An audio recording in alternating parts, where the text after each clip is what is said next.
U.S. women's tennis has a very, very bright future.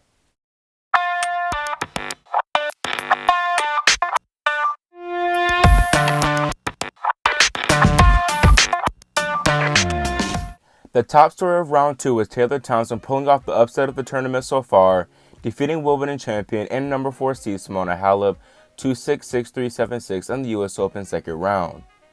Townsend came to the net a whopping 106 times, making Halep uncomfortable and forcing her to go for shots out of her norm. This was just an overall good thing to see because Taylor Townsend has been through a lot. Starting from her junior days, she was criticized by the USTA for her weight and has just really struggled since breaking through at the 2014 French Open. To claim her first top 10 win, she obviously needed the confidence and reassurance that she could do so, and got their first little push from none other than Simona Halep herself. Speaking to reporters before the match, Townsend revealed that after a 6-1, 6-3 loss to Halep at the Miami Open, she went up to the Romanian and asked her for advice. My heart was beating through my chest when I talked to her because I'm not that kind of person at all. That's just not anything that I would do. But something inside of me was nudging me to ask her. She just kicked my ASS in Miami, so I was like, screw it. Let's see what she felt on the other side of the net. I know what I felt, but I was curious to see what she felt. She gave me some good advice. Honestly, she didn't really tell me anything I didn't know, but it was good to hear from another player, someone I just played a couple of times. Especially someone who is at such a high level, has accomplished so much. I don't know why I did it, but I did it. It kind of stuck with me. I'm not saying that everything she said I implemented into my training, but it was definitely in the back of my head to remember what she said and also remember why I asked, what drove me to ask that question, kind of that hunger and desire to get better. I think it kind of turned that into more of a positive to say, hey, you can continue to learn and grow. Halep praised Taylor, telling the press, she played really well, she really deserved to win because she gave everything and she didn't think of losing. She went all the way with 100% belief. With this loss, Halep is no longer in contention to be number 1 after the tourney, as now Pliskova, Barty, and Osaka have the chance. Speaking of Osaka, she had a much easier day at the office than yesterday, as she dispatched of Poland's Magna Linette 6-2, 6-4 in 1 hour and 11 minutes. The world number 1 will face none other than 15-year-old Coco Gauff for a blockbuster third-round match that will surely be a night match on Arthur Ashe Stadium. To get here, Gauff had to pull off yet another 3-set match, downing Hungarian Timea Babo 6-2, 4-6, 6-4. I'll go more in depth on this Osaka Gauff matchup in my match preview coming out tomorrow. Despite Halep, the seeds did relatively well with Kvitova, Sabalenka, and Shea being the only seeded players to fall. However, last night the number 8 seed was facing the same fate as Serena Williams was challenged severely by 17-year-old American Katie McNally. Serena held her own on the serve side of things in the first set, but the problem was once the rally started, especially on McNally's serve, the tide shifted. Serena struggled to break and didn't get her first opportunity until 5-3, but let 3 break points slip to drop the set 7-5. She eventually got her act together in the 6th game of the second set, breaking McNally at 15, then steamrolled through the rest of the match, only dropping 2 games since this point. Serena said that she wasn't pleased at all with how she played and that she needs to improve, which I definitely agree with, as an even more crafty player, Karolina Muchova, awaits her in round 3. Serena's sister Venus, however, was unable to join her, as she fell to Alina Svitolina 6-4, 6-4. The draw gods haven't been favorable at all this year to Venus, as she drew Halep in Australia, then Svitolina twice. I just hope that she can get healthy with her arm so that she can make at least one more strong push for a major title. Moving over to the men's side, we mostly had minor upsets with Dusan Lajovic, Luca Puig, Christian Garin, Benoit Paire, and Fernando Verdasco, all losing to formidable opponents.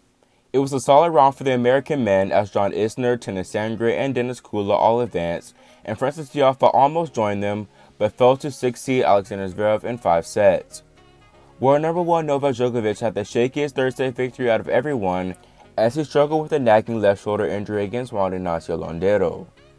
Nole trailed most of the second set, but came back to take it in a tiebreaker and advance to the next one. Novak received multiple medical timeouts for the shoulder, and when asked about his concerns, this is what he said. I had to take time to address the injury that I have, so it has caused hindrance to my game for sure tonight, especially with the serve and backhand, and it was not easy to play with this kind of sensation, to be honest. I did not experience that too many times in my career. I was also lucky, to find my way back in the second set and to win in the straight sets. I had, obviously you saw medical timeouts and changeovers, and I try to use within the rules as much as I can physiotherapy and medical help. And that has definitely helped me stay in the match, because the way it has started for me, especially midway through the first set, I didn't know if I would be able to, finish the match. So I'm really glad I have. I'm going to assess this injury tomorrow even more with further consultations with experts in sports medicine, and I'm hoping that in 2 days' time I will be able to play pain-free, if that is possible. Well, it is new in a sense that I've never had that particular issue in my career, but it's not new in a sense that it has bothered me now for almost a couple of weeks, and it has been there. I've been experiencing some days of higher intensity of pain, some days less. So it has been really fluctuating a lot, going up and down. What happened today on the court, actually, how I felt was quite rough and unpredictable. So, but as I said on the court, you have to deal with this particular situation the way it is. And again, I did have, not too many times in my career, but I did have certain situations where I had to, as probably anybody else in the professional tennis, go through pain and just figure out the way I can, finish the match and hopefully win. So I got myself that win, and good thing about Grand Slams is you have a day off in between the matches. So as I said, I'm hoping that with a proper medical help and treatments, I'll be able to get myself in a better state than I was today in a few days. Another player that advanced with great struggle was Cincy champion Medvedev, who dealt with cramps during his match with Hugo Dellien. I'm a bit worried about him as well, due to how much tennis he's had to play all summer. For all that, tennis will eventually take its toll. He'll soldier on though, and will play Feliciano Lopez next. For the second time in a row, Roger Federer dropped the first set before bouncing back to dominate, beating Damir Zumor 3-6, 6-2, 6-3, 6-4. In the first sets of his matches, his opponents haven't been doing anything special in particular, except for getting the ball in the court. In his next match against Dan Evans, he cannot have these slow, messy starts, because the Brit has a lot more firepower than De Gaulle and Zumor, and can for sure take out an informed Fed.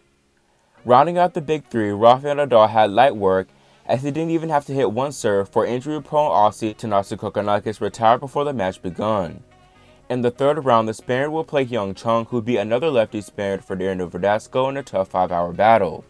Providing that he's 100%, Rafa will have a bit of a challenge with Chung, as explained in my How Rafael Nadal Could Win the US Open video.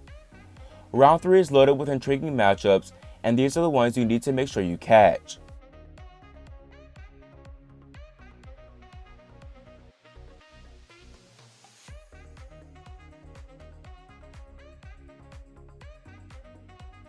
We're going to close out the recap by mentioning a special guest that was in attendance, the Black Mamba, Kobe Bryant. Kobe was in the stands supporting both Naomi Osaka and Taylor Townsend, and also stopped by the ESPN booth to talk tennis and offer some advice to the young up-and-comers, including Coco Gauff.